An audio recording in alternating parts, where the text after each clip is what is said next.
Hello दोस्तों, नमस्कार। आप सभी का एक बार फिर से हार्दिक स्वागत करता हूं। बात करेंगे 21 अप्रैल के फर्स्ट एडिटोरियल की, और हम सेशन स्टार्ट करें उससे पहले थोड़ी सी जानकारी दे देता हूं। कुछ कोर्सेज हमारे चल रहे हैं एप्लीकेशन पर। आशीष क्लासेस इंग्लिश के नाम से एप्लीकेशन है जो आप प्ले स्टोर से डाउनलोड कर सकते हैं। डिस्क्रिप्शन में लिंक भी आपको इसका मिलेगा। यहाँ पर ग्रामर का कोर्स चल रहा है। ग्रामर में वर्ब टॉपिक अभी चल रहा है। वर्ब कंप्लीट होते ही आर्टिकल हम डिस्कस करेंगे, उसके बाद ये टॉपिक सारे कंप्लीट हैं। सिलेबस हमारा कंप्लीट हो चुका होगा, तो आप ये कोर्स बाई कर सकते हैं। यहाँ पर जो भी पढ़ाया जाएगा उसका पीडीएफ आपको उपलब्ध होगा।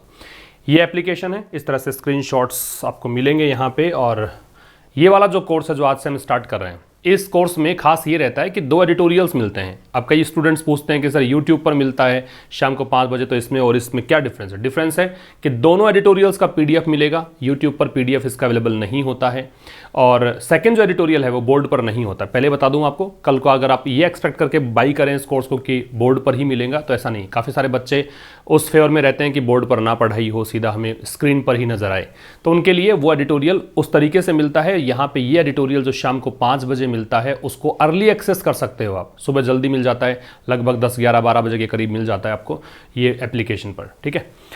इसके अतिरिक्त क्लोज टेस्ट और पैराजंबल ये कोर्स भी जल्द ही मैं कंप्लीट कर दूंगा। जैसे ही ग्रामर का कंप्लीट होगा, मैं वैसे ही इसी को मतलब पीछे पढ़ के जैसे भी बहुत मेहनत करके इसको कंप्लीट करेंगे पहले, उसके बाद में कुछ नए कोर्सेज मैं आपको लॉन्च करके प्रोवाइड करवाऊंगा। तो ये एडिटोरियल हम डिस्कस करेंगे आज। मैनेजिंग एन अपहीवल पहला एडिटोरियल है, और फिर से कोरोना के विषय में है। और कोरोना के विषय में हो, किसी भी विषय में हो, अंग्रेजी आखिर अंग्रेजी ही रहती है। अंग्रेजी को पढ़ने का तरीका हम यहाँ पे सीखते हैं, ट्रांसलेशन सीखते हैं English to Hindi. Hindi to English translation के 10 जो वीडियोज़ हैं मैं अपलोड कर चुका हूँ। ट्रांसलेशन मेड इजी के नाम से एक प्लेलिस्ट है, वहाँ जाकर उसको पिछले सेशंस को देख सकते हैं। और काफ़ी सारे स्टूडेंट्स रेगुलरिटी की डिमांड भी करते हैं, रेगुलर भी करेंगे उसको। हालांकि मैं इसको कर ही देता हूँ 1-2 दिन में अपलोड, लेकिन थोड़ा टाइम कम मिल पाता है, फिर भी मैं रेगुलर उसको कर दूंगा। कल शाम को 8 बजे वो वीडियो आया था, तो आज भी आप एक्सपेक्ट करें कि रात को 8 बजे वो वीडियो मिल जाएगा। कई बार नोटिफिकेशन नहीं मिलता है, ठीक है। यूट्यूब का एक सिस्टम रहता है कि अगर वीडियोज़ की संख्या 2-3 से ज़्यादा अगर अपलोड करते हो आप पर डे, तो फिर आपको कई बार नोटिफिकेशन 1-2 का स्किप हो जाता है। उस स्थिति में मैं पहले ही बता दूं शेड्यूल आपको, सुबह 7 बजे करंट अफेयर्स की क्लास लगती है, एनसी सर पढ़ाते हैं आपको। उसके बाद 9 बजे सुबह मैथमेटिक्स की क्लास लगती है। आज unit digit part first upload हुआ था, वो आप जरूर देखिए। उसके बाद शाम को 5 बजे the Hindu editorial session discuss किया जाता है। इसके बाद रात को 8 बजे मैंने अपलोड किया था video Hindi to English translation का, वो देखिएगा पीछे जाके। और अभी जल्द ही मैं आपको एक क्लास और मैथ्स की यहाँ पे ऐड हो जाएगी, एक और सर आपको पढ़ाएंगे, ताकि मैं चाहता हूँ कि जैसे भी जिसका भी आपको समझ में आए, जितने भी टॉपिक्स आपको समझ में आए, जिस तरह से भी हो, आप अपने आप को वो देख लें आप उस हिसाब से, ठीक है। रीजनिंग की क्लास जल्दी स्टार्ट कर देंगे हम, और फिर उसके बाद प्रैक्टिस शीट्स भी अवेलेबल करवाएंगे जल्दी, क्योंकि प्रैक्टिस बहुत इंपॉर्टेंट है। जितना प्रैक्टिस आप करोगे उतना ही बेहतर निखार आप में आएगा। स्टार्ट करें। एक बात और बता दूं कि इसके अतिरिक्त जो भी बाकी के एक्सरसाइजेज होती हैं, जो भी हम लोग सेशंस डिस्कस करते हैं, उन सब का पीडीएफ टेलीग्राम चैनल पर उपलब्ध होता है। इसका मैंने कहा कि पेड कोर्स में हमने लॉन्च कर रखा है इसको, तो पेड कोर्स में अवेलेबल होगा। बाकी जितने भी सेशंस होंगे, चाहे वो हिंदी टू इंग्लिश का सेशन हो, या मैथमेटिक्स का सेशन हो, या जीके का हो, सब के सब आपको पीडीएफ मिलता है टेलीग्राम पर। वहां भी जुड़ जाएं, आशीष क्लासेस के नाम से ही है। आइए देखो क्या दे रखा है आपको, मैनेजिंग एन अपहीवल। मैनेज का मतलब पता ही है, व्यवस्था करना। अपहीवल का मतलब क्या है वो नोट कर लो। अपहीवल का मतलब एक तो अप एंड डाउन होता है। अपहीवल का मतलब डिसरप्शन होता है। अपहीवल का मतलब डिसऑर्डर होता है, ठीक है। तो ये सब अपहीवल के मीनिंग है। मीन्स जो भी अव्यवस्था है, जो भी अप एंड डाउन है, जो भी व्यवधान है, उसको मैनेज करना, ठीक है। उथल पुथल जो मची हुई है उसको मैनेज करना, ये इसका शीर्षक है। जो भी आपको येलो कलर में अंडरलाइंड पार्ट नजर आ रहा है वो सब के सब सब्जेक्ट हैं। और आप इस टेक्निक से अगर सब्जेक्ट के साथ में वर्ब को अगर आप देख पाते हैं कि हाँ इसके साथ ये वर्ब लग रही है, तो आपको सब्जेक्ट ऑफ अग्रीमेंट जो टॉपिक है वो आपका क्लियर होता है हर दिन, ठीक है। ये टॉपिक तो मैं आपको मुफ्त में ही पढ़ा रहा हूँ यहाँ पे, है ना। सब्जेक्ट ऑफ अग्रीमेंट तो आप बिल्कुल इस तरीके से अच्छे से कर सकते हो। इसके अलावा कुछ क्वेश्चंस फिर बनते ही नहीं है, उससे एडवांस लेवल के क्वेश्चंस आपके आएंगे नहीं। A combination of panic, combination है, कॉम्बिनेशन समझते हो। कॉम्बिनेशन मतलब मिला जुला रूप है, किस किस का। पैनिक है, पैनिक का मतलब डर। पब्लिक प्रेशर है, जनता का दबाव है। कॉम्प्रिहेंशन का मतलब होता है समझ, understanding of the magnitude. Magnitude का मतलब होता है साइज, बहुत बड़ा आकार। ऑफ द क्राइसिस, क्राइसिस का मतलब संकट, इसका प्लूरल बनता है क्राइसिस, SES, ठीक है। दैट इंडिया इज इन, वो संकट जिसमें भारत है, इंडिया को देखकर इज है। सीम्स, ऐसा लगता है। टू हैव प्रॉम्प्टेड, कि इन चीज़ों ने, ये सीम्स आ रहा है इसको देखकर, ठीक है। तो ये कॉम्बिनेशन जो है, ये मिला जुला जो मिक्सचर है, किस चीज़ का, डर है, पब्लिक का दबाव है, और ये समझ भी है कि ये जो संकट है इसकी साइज बहुत बड़ी है, ये जो मतलब यहाँ पे अब क्राइसिस है कोरोना वाला, वो संकट बहुत बड़ा है, ये भी समझ है। तो इन सब चीज़ का कॉम्बिनेशन जो है, अब ये संकट के बारे में कहा, वो संकट जिसमें भारत है, तो ये कॉम्बिनेशन ऐसा लगता है टू हैव प्रॉम्प्टेड, कि इन सब से डर भी है, पब्लिक का प्रेशर भी है, और ये समझ भी है कि ये क्राइसिस बहुत बड़ा है। इन सब चीज़ों के कॉम्बिनेशन ने क्या किया है, प्रॉम्प्ट कर दिया है सेंटर को। प्रॉम्प्ट का मतलब होता है इंस्पायर करना, या फिर आप कह सकते हो स्पर करना, या फिर आप कह सकते हो स्टिम्युलेट करना। तो ऐसा लगता है कि इसने भारत को प्रेरित कर दिया, मतलब सेंटर को प्रेरित कर दिया है, केंद्र सरकार को प्रेरित कर दिया है, किसके लिए, टू ऑथोराइज वैक्सीन्स, कि आप वैक्सीन्स को ऑथोराइज कर दें, वैक्सीन्स का अधिकार दे दें टू एनीवन, की किसी के लिए भी वैक्सीन्स का मतलब ऑथराइजेशन दे दें कि कोई भी वैक्सीन लगवा सकता है अबव 18, जिसकी भी आयु 18 वर्ष से अधिक है। एंड गिव स्टेट्स, और यहां पे सेंटर को प्रेरित किया है कि वो राज्यों को दे मोर कंट्रोल, अधिक नियंत्रण, किस चीज को लेकर, प्रोक्योरमेंट को लेकर। प्रोक्योरमेंट का मतलब होता है ऑब्टेनमेंट, प्रोक्योरमेंट का मतलब है ऑब्टेनमेंट, प्राप्ति, कि सेंटर जो है, मतलब स्टेट्स जो हैं, वो अब जो वैक्सीनेशन की जो खेप होती है उनको प्राप्त करने का, उन पर ज़्यादा नियंत्रण मतलब प्राप्त कर लें, ठीक है। यहां तक कि अगर बात करें तो कॉम्बिनेशन सब्जेक्ट था, सीम्स इसकी वर्ब थी, इंडिया सब्जेक्ट था, इज इसकी वर्ब थी। बाकी मैग्नीट्यूड का मतलब साइज होता है, प्रॉम्प्ट का मतलब प्रेरित करना होता है, ठीक है। आसानी था, ज़्यादा रिपीट करने की आवश्यकता नहीं है। This is despite the problems, despite एक प्रेपोजिशन है।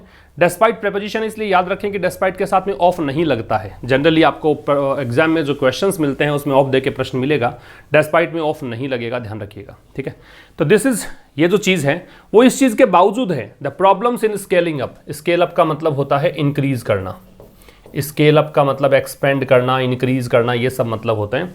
तो ये इस चीज़ के बावजूद है कि समस्याएं आ रही है, किस चीज़ में, प्रोडक्शन को बढ़ाने में, and in the supply and management, supply मतलब आपूर्ति में, मैनेजमेंट व्यवस्था में वैक्सीन्स की, अमिट द सर्ज इन केसेज, और वो भी किसके बीच, कि केसेज का सर्ज हो रहा है, केसेज में बढ़ोतरी हो रही है, केसेज में राइज हो रहा है, उसके बीच, ठीक है। तो ये जो चीज़ हो रही है, क्या चीज़, कि यहाँ पे केंद्र सरकार ने कह दिया है कि 18 वर्ष से आयु के अधिक के सभी आप वैक्सीन लगवा सकते हैं, ठीक है। और यहाँ पे राज्यों को अधिक अधिकार दे दिए, अधिक कंट्रोल दे दिया है कि आप अपने हिसाब से वैक्सीनेशन की जो खेप है, जो वैक्सीन की खेप है, वो मंगवा सकते हो, ठीक है। तो ये जो चीज़ हो रही है ना, ये इस चीज़ के बावजूद है कि यहाँ पे समस्याएं आ रही है प्रोडक्शन को स्केल अप करने में, प्रोडक्शन को बढ़ाने में, और यहाँ पे सप्लाई और मैनेजमेंट जो है वैक्सीन की, उसमें समस्याएं आ रही है, किसके बीच, केसेज के सर्ज के बीच, केसेज की बढ़ोतरी के बीच, ठीक है। सर्ज का मतलब राइज है, बढ़ोतरी है। The step could not have been easy to take, ये जो could have plus third form, देखो कई स्ट्रक्चर्स ऐसी होती हैं जो आपको सीख लेनी चाहिए। ये could have plus third form का मतलब होता है कोई भी काम कर सकता था। जैसे मैं कहूँ आप इंग्लिश सीख सकते थे, तो आप क्या कहेंगे, you could have learned English. मैं कहूँ कि वह यहाँ आ सकता था, तो मुझे क्या कहना चाहिए, he could have come here, ठीक है। वह ये काम कर सकती थी, तो she could have done this work. इस प्रकार से जो सेंटेंसेस बनते हैं वो कुड हैव प्लस वर्ब की थर्ड फॉर्म से बनते हैं। यहाँ पे बना दिया, नोट लगा दिया। अच्छा, नोट जो होता है वो एडवर्ब ऑफ निगेशन होता है, ठीक है। ये नेगेटिव करने के लिए काम आता है। और याद रखें, अगर आप इसको ऐसे पढ़ोगे कि ये हेल्पिंग वर्ब के बाद लग रहा है, या फिर ऐसे पढ़ोगे कि मैन वर्ब के बाद लग रहा है, इसमें भी डिफरेंस है। आप इसको ऐसे पढ़ो कि मैन वर्ब से पहले लग रहा है, क्योंकि कई बार जब आप इंटेरोगेटिव सेंटेंस देखते हो तो वहाँ पे अगर आपने ये रट लिया कि नोट का प्रयोग हेल्पिंग वर्ब के बाद होता, तो वहाँ पे प्रॉब्लम आ जाएगी आपको। तो ध्यान रखना कि मैन वर्ब से पहले नोट का प्रयोग करते हैं, ये निगेट करने के लिए आता है काम में।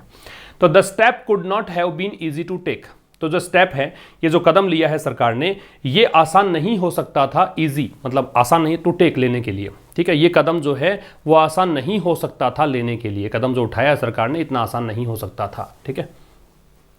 आगे देखिए, फॉर वन, किसी के लिए भी, अब फॉर वन मतलब इंडेफिनिट प्रोनाउन के लिए है कि कोई भी व्यक्ति, चाहे आप हो, चाहे मैं हो, चाहे कोई भी व्यक्ति हो, उसके लिए द प्रोसेसेज, वो तरीके, वो प्रक्रियाएं जो इनिशिएट की गई, जो शुरुआत की गई, मतलब स्टार्ट करना, किसके द्वारा, सरकार के द्वारा। इन अर्ली जनवरी, जनवरी के स्टार्ट में, किसके लिए, टू एक्सपेंड, बढ़ाने के लिए। एक्सपेंड का मतलब क्या होता है, इंक्रीज करना। एक्सपेंड से नाउन बनती है एक्सपेंशन, याद रखें।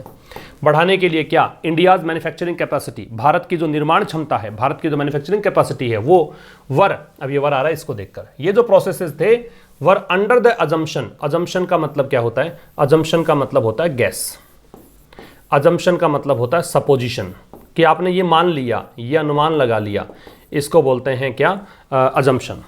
तो ये उन अजम्पशन के अधीन था, उस गैस के अधीन था, उस अनुमान के अधीन था that it would be at least, कि कम से कम इट वुड बी एटलीस्ट अगस्त, कि कम से कम अगस्त होगा, before vaccines could be fully opened up for all, कि कम से कम अगस्त तो आ ही जाएगा, उससे पहले कि वैक्सीन जो है वो पूरी तरीके से ओपन अप की जाए सभी के लिए। ओपन अप का मतलब होता है एक्सेस देना, अवेलेबल करवाना, किसी को एक्सेस देना, किसी के लिए उपलब्ध करवाना, उसको बोलते हैं ओपन अप।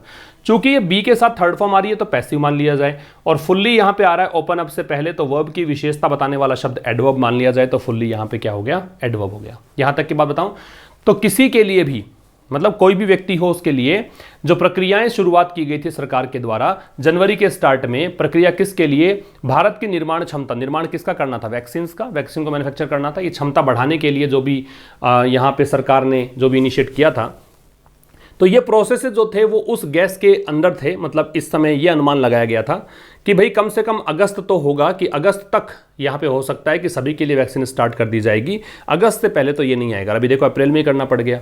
इन दिसंबर में इट वॉज अनाउंस्ड, ऐसा अनाउंस किया गया, ये इट को देखकर वॉज है, वॉज के साथ थर्ड फॉर्म है, पैसिव है, तो दिसंबर के अंदर ये अनाउंस किया गया दैट इंडियाज प्रायोरिटी, की भारत की प्राथमिकता वुड बी, क्या होगी टू फुल्ली इनोक्यूलेट, इनोक्यूलेट का मतलब वैक्सीनेट है, टीकाकरण करना है, तो भारत की प्राथमिकता होगी क्या, टीकाकरण करने की, कितनों को, 300 मिलियन को, ऑफ द मोस्ट वल्नरेबल, और ये 300 मिलियन वो है जो सबसे ज्यादा खतरे में है, सबसे डिफेंसलेसनेस में है।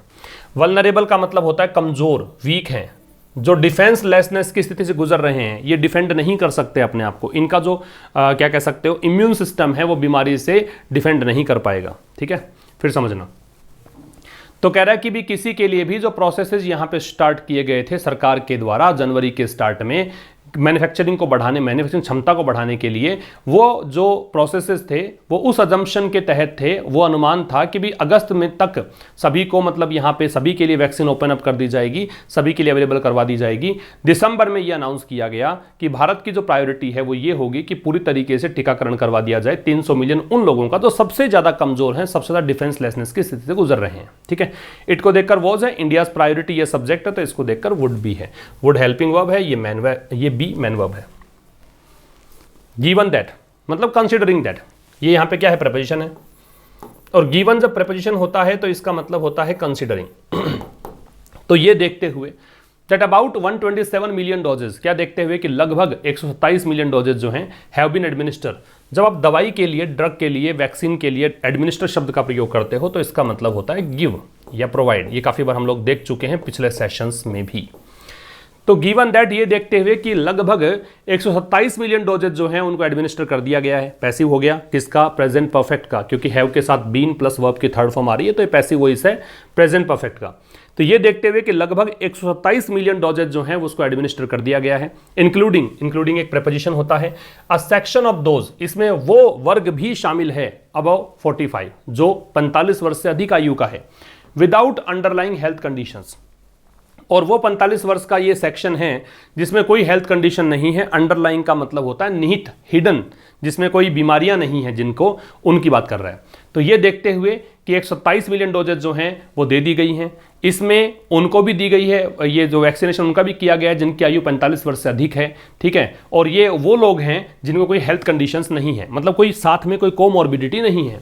Around 17 million have been fully inoculated. आगे कह रहा है कि लगभग, अराउंड का मतलब यहां पे पढ़ेंगे अबाउट, लगभग 17 मिलियन जो हैं उनको पूरी तरीके से इनोक्यूलेट कर दिया गया है। पूरे तरीके से क्या कर दिया गया, वैक्सीनेट कर दिया गया। आप यहां पे ये लिखते वैक्सीनेटेड तो भी ठीक था, इनोक्यूलेटेड तो भी ठीक है। और about 5% of the intended beneficiaries, और या फिर यूं कह दो कि लगभग 5% जो है इंटेंडेड बेनिफिशियरीज, बेनिफिशियरी का मतलब जिस भी किसी स्कीम का लाभ उठाने वाला, रिसिपिएंट कह सकते हो, प्राप्तकर्ता।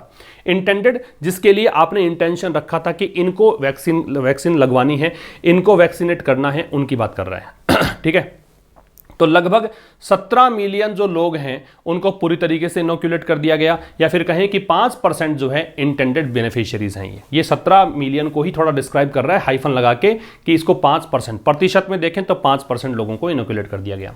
Eight the optimistic rate, optimistic का मतलब आशावादी, मतलब जो आप होप रखे हुए हो, जो आप सोच रहे हो, तो at the optimistic rate of 3 million doses a day. तो अगर आपकी आशा ये है, अगर आप ये आशा लगा रखा है आपने कि एक दिन में 3 मिलियन डोजेज वैक्सीनेशन हो जाएगा, तो इट वुड टेक, तो इसमें लगेगा कितना, एटलीस्ट कम से कम 260 दिन लगेंगे फ्रॉम टुडे, आज से काउंट कर लो, फॉर एवरी एडल्ट, हर एक युवा के लिए, to get at least a single shot, कि कम से कम उसको एक शॉट तो लग जाए, मीन्स 2 बार भी वैक्सीन 2 लगानी पड़ती है, 2 डोजेज हैं, तो 1 डोज लगने के लिए 260 दिन आज से लगेंगे, अगर आप ये कहते हो कि 3 मिलियन डोज पर डे लगती है तो, ठीक है।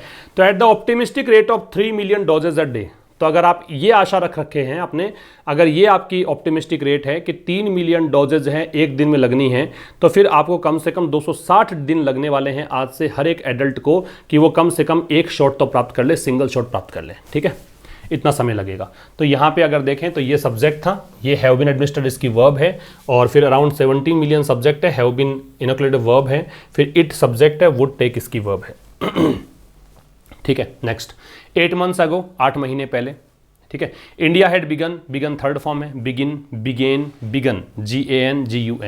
भारत ने शुरू किया था अ डिक्लाइन, क्या, गिरावट, डिक्लाइन का मतलब क्या होता है, गिरावट, इन डेली इन्फेक्शंस, प्रतिदिन के संक्रमण में यहां पे भारत में डिक्लाइन होना शुरू हो गया था जुलाई के समय, 8 महीने पहले, टू द एक्सटेंट, और कितना हो गया था, to the extent that by January, इतना हो गया था, मतलब यहाँ पे 8 महीने पहले भारत में शुरू हो गया था डिक्लाइन डेली इन्फेक्शंस में, और वो भी इस एक्सटेंट तक हो गया था, इस हद तक हो गया था, दैट बाय जनवरी, कि जनवरी तक इंडियाज लीडरशिप इटसेल्फ, की भारत का जो नेतृत्व है, जो पॉलिसी मेकर्स हैं, जो गवर्नमेंट हैं, इटसेल्फ, वो खुद ही, इटसेल्फ यहाँ पे क्या बनेगा, इटसेल्फ यहाँ पे बनेगा इम्फेटिक प्रोनाउन, इम्फेटिक याद रखना, ये सेल्फ वाला जो भाग होता है, itself, my self, your self, him self, her self, इसको आप बोलते हैं रिफ्लेक्सिव प्रोनाउन।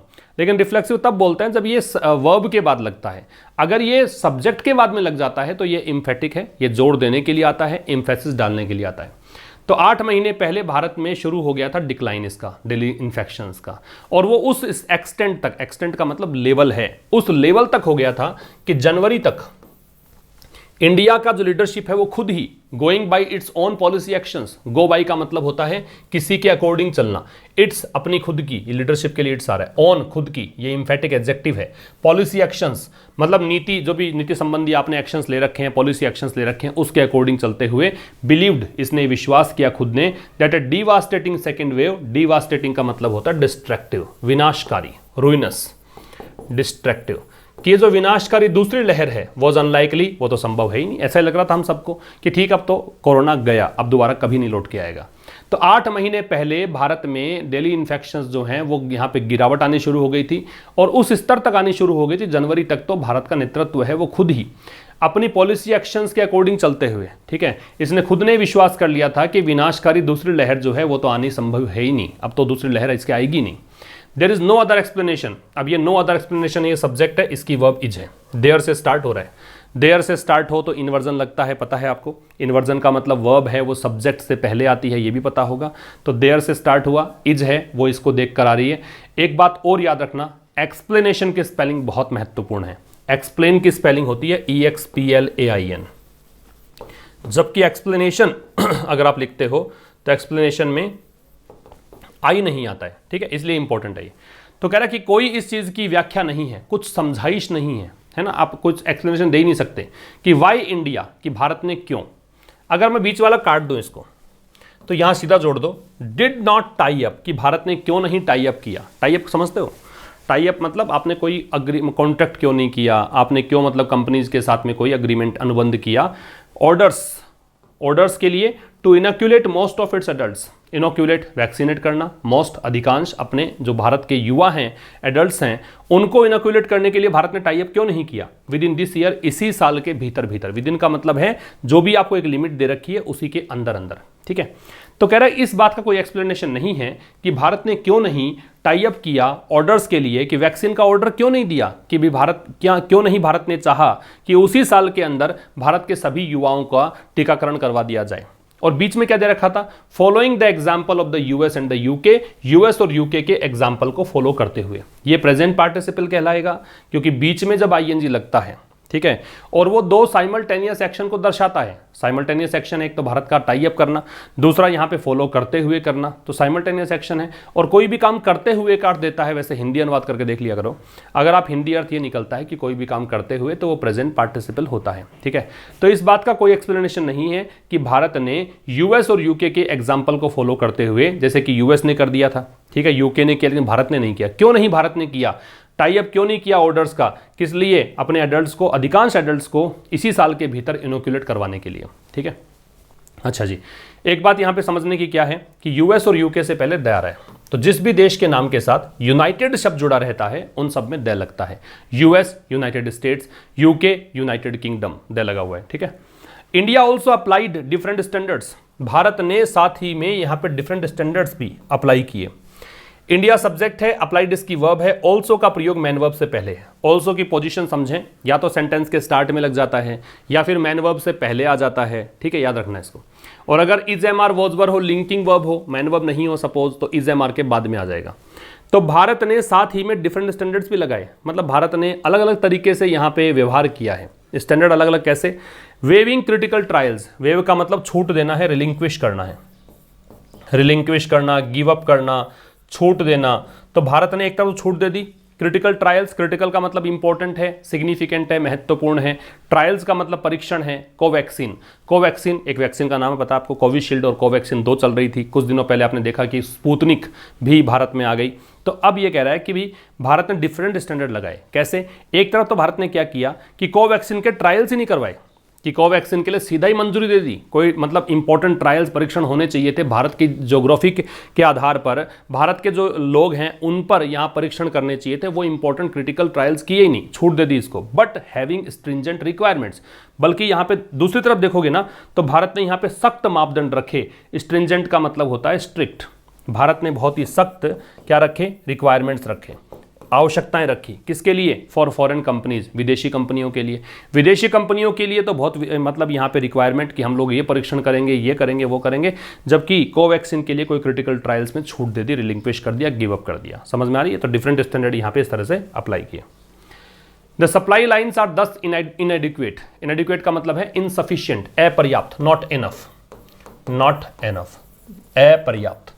तो कह रहे जो सप्लाई लाइन्स है, सप्लाई लाइन समझते हो कि भी कैसे वैक्सीन को सप्लाई करना है, तो ये जो लाइन्स है आर दस इनएडिक्वेट, इस प्रकार से ये अपर्याप्त है। तो सप्लाई लाइन्स है, जो भी आपूर्ति संबंधी चीज़ें हैं वो सब मतलब चीज़ें हैं वो इनएडिक्वेट है, अपर्याप्त है। द सेकेंड वेव, दूसरी लहर, कॉमा, द हॉस्पिटलाइजेशन मतलब हॉस्पिटल में लोगों को एडमिट करवाना, तीसरा एंड मेडिकल ऑक्सीजन क्राइसिस, और हॉस्पिटल के अंदर ऑक्सीजन का संकट, ऑक्सीजन कम है। कल ही आपने देखा, अगर ट्वीट किया है अरविंद केजरीवाल जो मुख्यमंत्री हैं दिल्ली के, कि भी हमारे पास तो 4 घंटे की ऑक्सीजन ही बची हुई है, हॉस्पिटल में ऑक्सीजन नहीं है। तो ये सेकेंड वेव है, हॉस्पिटलाइजेशन है, मेडिकल ऑक्सीजन क्राइसिस है, हैव डीरेल्ड, इन्होंने क्या कर दिया है, क्योंकि जो 3 चीज़ें हो गई, एक, दूसरी चीज़ ये हॉस्पिटलाइजेशन, तीसरा मेडिकल ऑक्सीजन क्राइसिस, 3 हो गए, प्लूरल सब्जेक्ट हो गए, इसलिए हैव डीरेल्ड। इन्होंने पटरी से उतार दिया है। डीरेल का मतलब पटरी से उतार देना। All previously laid out plans, सारे के सारे जो पहले योजनाएं बनाई गई थी वो, लेड आउट का मतलब है फॉर्म्यूलेटेड, जो भी प्लान्स बनाए गए थे, जो भी प्लान्स यहाँ पे निरूपित किए गए थे, जो भी योजनाएं बनाई गई थी, वो सारी पिछली योजनाओं को इसने पटरी से उतार दिया इन तीनों चीज़ों ने। Opening up vaccine for all on May 1। Opening up तो एक तरफ क्या है, एक्सेस करवाना, उपलब्ध करवाना। मैंने कहा था ओपन अप का मतलब है एक्सेस या उपलब्ध करवाना, अवेलेबल करवाना। Vaccine for all on May 1, तो 1 मई को सभी के लिए वैक्सीन उपलब्ध करवाना। And letting states negotiate, let का मतलब होता है allow somebody to do something, let का मतलब क्या है, allow someone to do something, ये होता है लेट। और स्टेट्स को अलाउ कर देना कि वो नेगोशिएट कर पाएं डील्स को विद मैन्युफैक्चरर्स, जो मैन्युफैक्चरर्स हैं, जो निर्माता हैं वैक्सीन्स के, उनके साथ में स्टेट्स नेगोशिएट कर पाएं, बातचीत कर पाएं, ये करके। तो एक तरफ तो क्या किया है, एक तरफ तो 1 मई को कह दिया है कि 1 मई से सभी के लिए वैक्सीनेशन ओपन है, 18 वर्ष से ऊपर वाले आयु के लोगों के लिए। दूसरा, स्टेट्स को अनुमति दे दी है ना, किस चीज़ के लिए, कि आप डील नेगोशिएट कर सकते हो मैन्युफैक्चरर्स के साथ। तो ये जो चीज़ हुई है ना, does sound like the government is listening to the people, ये ऐसा लगता है, ये डज आ रहा है पहले। देखो वैसे तो इसमें लगना चाहिए था डू, क्योंकि दो चीज़ें हुई हैं, एक तो है ओपनिंग ऑफ वैक्सीन, दूसरा है लेटिंग स्टेट्स, ये एंड से जुड़ा हुआ भी है, दो जेरेंड को जोड़ रखा है आपने ओपनिंग और लेटिंग, तो यहाँ पे डू लगना चाहिए। ठीक है, तो कह रहा है कि भाई 1 मई को सभी के लिए वैक्सीन को ओपन अप कर देना, दूसरा स्टेट्स को नेगोशिएट करने के लिए कि भी आप मैन्युफैक्चरर्स के साथ में डील नेगोशिएट कर सकते हो, अपने हिसाब से बातचीत कर लो, मंगवा लो। तो ये दो चीज़ें जो हुई है ना, डू पढ़ लो इसको। अब ये साउंड मतलब सीम है, लगना है, और पहले डू डज डिड लगता है मैन वर्ब से, तो इसका मतलब है इंफेसाइज कर रहा है, जोर दे रहा है। तो ये क्या है, ऐसा लगता है like the government is listening to the people, कि गवर्नमेंट जो है वो लोगों की बात सुन रही है। But given the background of supply constants, constants का मतलब है मतलब ये रेस्ट्रिक्शंस हैं, ये रुकावटें हैं, ये बाधाएं हैं, लेकिन गिवन मतलब देखते हुए, कंसिडरिंग द बैकग्राउंड पृष्ठभूमि, सप्लाई कॉन्स्टेंट्स की आपूर्ति संबंधी, सप्लाई संबंधी कुछ यहाँ पे रेस्ट्रिक्शंस हैं, कुछ रुकावटें हैं, इनको देखते हुए अंटिल जून, कि जून तक कुछ प्रॉब्लम्स यहाँ पे आने वाली हैं, इसको देखते हुए देयर इज अ लाइकलीहुड, ये संभावना है, लाइकलीहुड यहाँ पे संभावना के लिए है, अ लाइकलीहुड सब्जेक्ट है, इसकी वर्ब इज है क्योंकि यहाँ पे देयर से स्टार्ट हो रहा है। That the story of vaccine, कि वैक्सीन की जो कहानी है, वैक्सीन शॉर्टेज की जो कहानी है, वैक्सीन की कमी की जो कहानी है, विल सरफेस मोर एक्यूटली, वो और ज्यादा प्रचंड रूप से यहाँ पे सरफेस होगी। सरफेस का मतलब अपीयर होगी, इमर्ज होगी। सरफेस का मतलब है उभर कर आना, इमर्ज होना, अपीयर होना। एक्यूटली का मतलब और ज्यादा बिटरली, और ज्यादा तीक्ष्णता से, और कहीं बड़े स्तर पर, इंटेंसली। ठीक है, फिर समझना कि यहाँ पे आपने गवर्नमेंट ने एक तो ओपन अप कर दिया है वैक्सीन को 1 मई से, दूसरा स्टेट्स को यहाँ पे अलाउ कर दिया है कि आप मैन्युफैक्चरर्स के साथ में डील नेगोशिएट कर सकते हो। ये दोनों चीज़ें जो हैं, ये ऐसा लगता है कि गवर्नमेंट जो है, सरकार मतलब लोगों की बात सुन रही है, गवर्नमेंट को देकर ही है। लेकिन सप्लाई कॉन्स्टेंट जो हैं जून तक, अंटिल है वो टाइम के लिए आता है, याद रखना। इसकी जगह अनलेस होता तो गलत करते सेंटेंस को, अंटिल का ही प्रयोग टाइम के लिए करते हैं, अनलेस का प्रयोग कंडीशन के लिए करते हैं। लेकिन जून तक कुछ सप्लाई कॉन्स्टेंट्स हैं, कुछ सप्लाई संबंधी कुछ रुकावटें हैं, इसको देखते हुए संभावना बनती है कि वैक्सीन शॉर्टेज की जो कहानी है वो कहीं ज़्यादा इंटेंस तरीके से इमर्ज होगी, ये और ज़्यादा मतलब ऊपर उभर कर आएगी। ठीक है, वैक्सीन शॉर्टेज की कहानी सामने आने वाली है।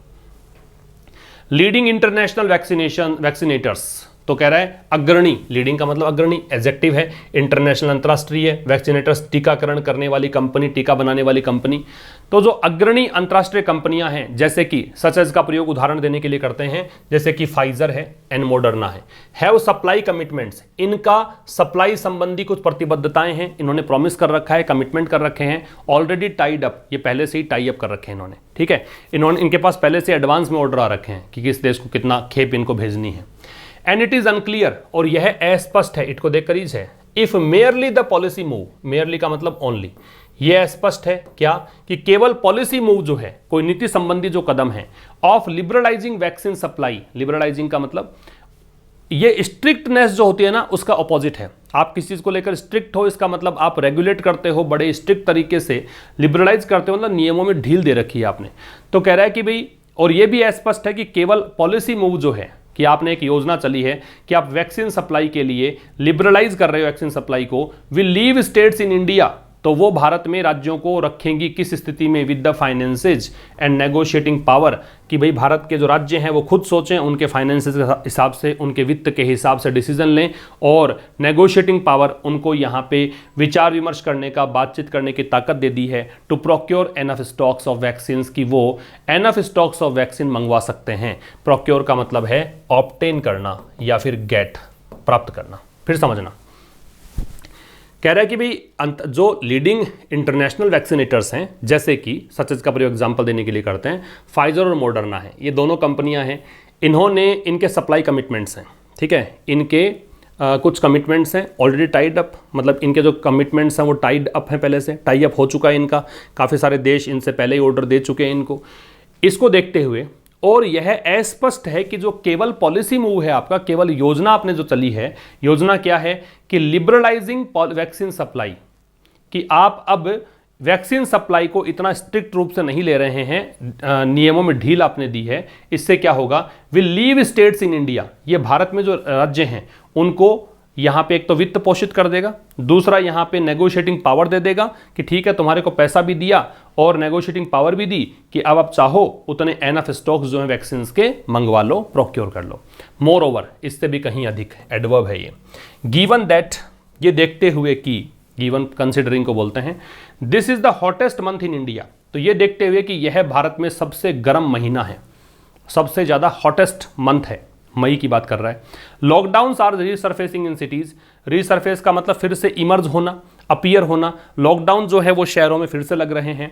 And no end is in sight, और कोई भी अंत इज इन साइट, दिख नहीं रहा है। साइट का मतलब विजन, कोई भी साइट दिख मतलब कोई भी एंड नहीं दिख रहा है फॉर द सेकेंड वेव, कि सेकेंड वेव का अंत कब होगा, दूसरी लहर का अंत कब होगा। द लॉजिस्टिक्स, लॉजिस्टिक्स बहुत इंपॉर्टेंट वर्ड है, काफ़ी बार आता है। इसका मतलब होता है मैनेजमेंट, या फिर इसका मतलब होता है प्लानिंग। तो कोई भी व्यवस्था जो है, कोई भी जो आपकी व्यवस्था है, administration, administration will continue to be challenging. किसकी? प्रशासन की। विल कंटिन्यू, वो लगातार जारी रहेगी। टू बी चैलेंजिंग, की चुनौती परक है। फिर समझना कि इससे भी कहीं अधिक ये देखते हुए कि ये जो सबसे हॉटेस्ट मंथ है भारत में, लॉकडाउन जो हैं फिर से शहरों में लग रहे हैं और कोई भी अंत नज़र नहीं आ रहा है सेकेंड वेव का, तो जो प्लानिंग है, जो भी मैनेजमेंट है एडमिनिस्ट्रेशन का, वो कंटिन्यू रहेगा चैलेंजिंग। मतलब कैसे आप वैक्सीन मतलब एडमिनिस्टर करोगे, एडमिनिस्टर वैसे मान लो, कैसे आप एडमिनिस्टर करोगे, इसकी जो व्यवस्था है वो चैलेंजिंग रहेगी। It was always going to be impossible, ये हमेशा ही असंभव होने वाला था।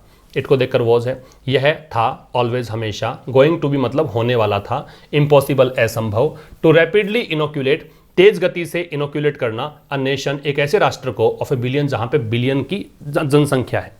भाई एक इतने बड़े देश के लिए जहां जनसंख्या इतनी बड़ी है, वहां पे वैक्सीनेट करना तो बड़ा मुश्किल काम था ही।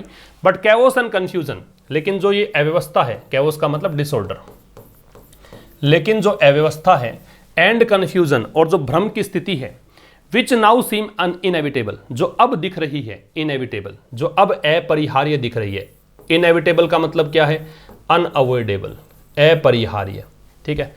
लेकिन जो कैओस है और कन्फ्यूजन है, जो अव्यवस्था है और जो भ्रम की स्थिति है, जो अब ऐसा लग रहा है कि इससे बच ही नहीं सकते आप, ये तो होकर रहेगा। कुड हैव बीन अवर्टेड, इसको पहले आप टाल सकते थे। अवर्ट का मतलब होता है अवॉइड, इसको आप पहले टाल सकते थे विद सम फोरसाइट। और कैसे टाल सकते थे? कुछ दूरदृष्टिता से। फोर, FORE का मतलब पहले, साइट का मतलब विजन, कि पहले से देख पाते इस हालात को, एंड प्लानिंग, और योजना बना लेते, तो ये सब कुछ, ये कन्फ्यूजन और कैओस की स्थिति है, ये बच सकती थी। ठीक है, अब देखो यहाँ से यहाँ तक का काट दोगे ना अगर आप, तो समझ में आ जाएगा कि कैओस और कन्फ्यूजन जो है, कुड हैव बीन अवर्टेड, कि जो अव्यवस्था और कन्फ्यूजन की हालत है, इससे बचा जा सकता था। पैसिव वॉइस है, किसके साथ? कि पहले से कुछ दूरदर्शिता रखते और योजना बनाते। बीच में दे रखा है कि अब वो बच नहीं सकते आप उससे। प्रैग्मेटिज्म एंड प्रिपेयर्डनेस, प्रैग्मेटिज्म का मतलब होता है व्यवहारिकतावाद, प्रैक्टिकल होना, ठीक है। एंड प्रिपेयर्डनेस और तैयारी, शुड रिप्लेस, तो ये स्थान लेने चाहिए, ये रिप्लेस कर दें, मतलब किसी की जगह ये आ जाएं। किसकी जगह आ जाएं? होप की जगह, आशा की जगह, कि एक तो आप आशा लगा के बैठे हो, ऑप्टिमिस्टिक हो, सब कुछ अच्छा होगा, उसकी जगह पे आप तैयारी करो, प्रैक्टिकल तरीके से सोचो। दैट रन्स, अब ये होप के लिए आ रहा है, ये वो होप जो कि runs on nothing more than hype, वो किसी और पर नहीं चलती है, बस केवल हाइप पर। हाइप समझते हो? हाइप मतलब किसी चीज़ को बढ़ा चढ़ाकर प्रस्तुत करना, एग्जैजरेट करना, ठीक है, तो वो होता है हाइप, एडवर्टाइज करना। तो कह रहा है कि हाइप के ज़्यादा और किसी पर नहीं चलती है आशा। तो आशा को, जो आप होप लगा के बैठे हो, उसकी जगह तैयारियां करो, उसकी जगह प्रैक्टिकल अप्रोच रखो, ये जरूरी है। ठीक है, तो ये था आज का एडिटोरियल। रिवीजन देखें, एवर्ट है, एवर्ट का मतलब अवॉइड है, टालना है, पहले को जोड़ दिया जाए डी से। कैओस का मतलब डिसऑर्डर है, अव्यवस्था को बोलते हैं, ई से जोड़ दें। प्रैग्मेटिक का मतलब प्रैक्टिकल है, ए से जोड़ देंगे, व्यवहारिक।